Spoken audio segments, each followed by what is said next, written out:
अस्सलाम वालेकुम नाज़रीन, मैं हूं आपका दोस्त आपका होस्ट राजा सरफराज और इस वक्त हम मौजूद हैं सोशल जस्टिस लाइव फोरम के ऑफिस में और हमारे साथ मौजूद हैं Rana Nadeem Ahmed senior advocate high court और प्रोग्राम का सेगमेंट है इंसाफ की तलाश। आज हम जिस केस की बात करेंगे वो लाहौर का एक बहुत ही आम केस महरीन नामी खातून की जगह के ऊपर कब्ज़ा करके इंक्रोचमेंट की गई है। तो वो केस राना नदीम अहमद साहब के पास आया, तो आइन से बात करते हैं। अस्सलाम वालेकुम राना साहब। मेरी नाज वालेकुम सलाम।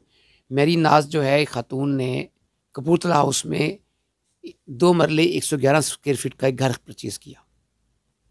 उसके हमसाए शफीक ने अपनी बिल्डिंग की कंस्ट्रक्शन शुरू कर दी। उसका जो सेन का रकबा था उसमें इंक्रोचमेंट करके कंस्ट्रक्शन शुरू कर दी। मेरीन नाज ने शफीक को रोका कि आप मेरे सेन के अहाता में कंस्ट्रक्शन क्यों कर रहे हो। वो बाज ना आया। मेरीन नाज ने सिविल कोर्ट से हुक्म इम्तनाई हासिल कर लिया। हुक्म इम्तनाई लेने के बावजूद शफीक गुजर ने कंस्ट्रक्शन ना रोकी, जबकि उसकी बिल्डिंग का नक्शा भी अप्रूव नहीं था। लिहाजा मेरी नाज जो है उसने जून 2023 में डिप्टी कमिश्नर लाहौर को दरख्वास्त दे दी और उनसे रिक्वेस्ट की कि जनाब इलीगल कंस्ट्रक्शन हो रही है, नक्शा भी अप्रूव नहीं है, जबकि उसने सिविल कोर्ट से शफीक के ख़िलाफ़ ऑर्डर भी ले रखा है, लेकिन जो है ना वो कंस्ट्रक्शन जो है वो जारी रखे हुए है। अब जब डिप्टी कमिश्नर लाहौर ने कोई मुनासिब कार्रवाई ना की तो मेरीन जो है वो लाहौर हाई कोर्ट लाहौर पहुँच गई। उसने लाहौर हाई कोर्ट लाहौर में रिट पिटीशन फाइल की। उसमें डिप्टी कमिश्नर लाहौर को पार्टी बनाया। लाहौर हाई कोर्ट लाहौर ने इस सारे मामले को देखते हुए मेरीन की एप्लीकेशन पर डिप्टी कमिश्नर लाहौर को 16/6/23 को डायरेक्शन दे दी और 30 दिनों में मेरीन की दरख्वास्त फैसले के लिए कहा गया। लेकिन डिप्टी कमिश्नर लाहौर ने 30 दिन में मेरीन की दरख्वास्त पे कोई कार्रवाई ना की, जबकि शफीक गुज्जर जो है अपनी कंस्ट्रक्शन को जारी रखे हुए था, उसको इंसाफ नहीं मिल रहा था। मेरीन नाज ने आखिरकार तंग आकर डिप्टी कमिश्नर के ख़िलाफ़ लाहौर हाई कोर्ट लाहौर में तौहीन अदालत का केस दायर कर दिया। तौहीन अदालत के केस की समाअत जारी थी। उसी दौरान डिप्टी कमिश्नर के नोटिस में ये सारे मामला आ चुके थे।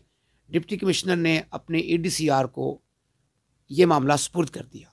ADCR ने मुतलका नायब तहसीलदार और पटवारी की रिपोर्टें हासिल करने के बाद इस नतीजे पर पहुंच गए कि मोहम्मद शफीक ने ना सिर्फ मेरीन नाज की प्रॉपर्टी उसके सेन के अहाता में कब्ज़ा करके इंक्रोचमेंट करके कंस्ट्रक्शन शुरू की है, बल्कि मेट्रो ऑरेंज ट्रेन की जो जगह है जो लाहौर डेवलपमेंट अथॉरिटी LDA ने अशरफ नामी शख्स से ख़रीदी थी, उसकी जगह पर भी तामीर जारी है।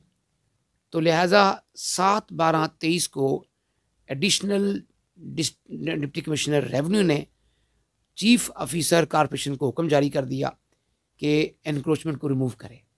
लेकिन 7/12/23 से आज 18 जनवरी आ गई है, चीफ ऑफिसर कॉरपोरेशन ने ADCR additional deputy commissioner revenue के हुक्म पर कोई अमल दरामद ना किया।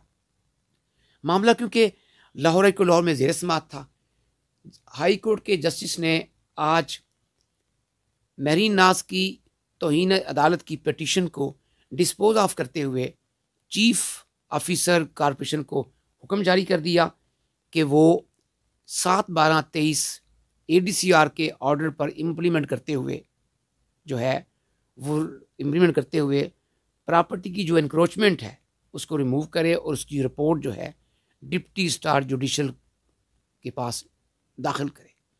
तो ये है सारी स्टोरी कहानी मेरीन नाज की कि मेरीन नाज की प्रॉपर्टी पर किस तरह कब्ज़ा हुआ और मेरीन नाज ने किस तरह सिविल कोर्ट में अपना दावा दायर किया, किस तरह ये डिप्टी कमिश्नर के पास पहुंची, किस तरह इसने तौहीन अदालत का केस दायर किया और किस तरह ADCR additional deputy commissioner revenue ने चीफ ऑफिसर कॉरपोरेशन को हुक्म जारी किया और जो है एक माह गुजर जाने के बावजूद उस पर अमल नहीं कर रहा था। और आखिरकार लाहौर हाई कोर्ट लाहौर का आज के हुक्म के बाद मैं समझता हूँ कि चीफ ऑफिसर कॉरपोरेशन को जो है एनक्रोचमेंट के हवाले से मोरखा 7/12/23 का जो ऑर्डर ADCR ने जारी किया है उसको इम्प्लीमेंट करना चाहिए, और अगर वो इम्प्लीमेंट करेगा तो मेरीन नाज को इंसाफ मिलेगा, वरना फिर मेरीन नाज जो है फिर दोबारा जो है वो लाहौर को लाहौर जो है वो दोबारा फिर लाहौर को लाहौर से रजू करेगी। ये थे Rana Nadeem Ahmed Khan, senior advocate, Lahore high court. और ये महरीन नाज की कामयाबी नहीं है, ये Lahore social justice lawyers forum की कामयाबी है, ये एक मज़लूम की कामयाबी है और कानून की कामयाबी है। राजा सरफराज, लाहौर मीडिया चैनल, लाहौर।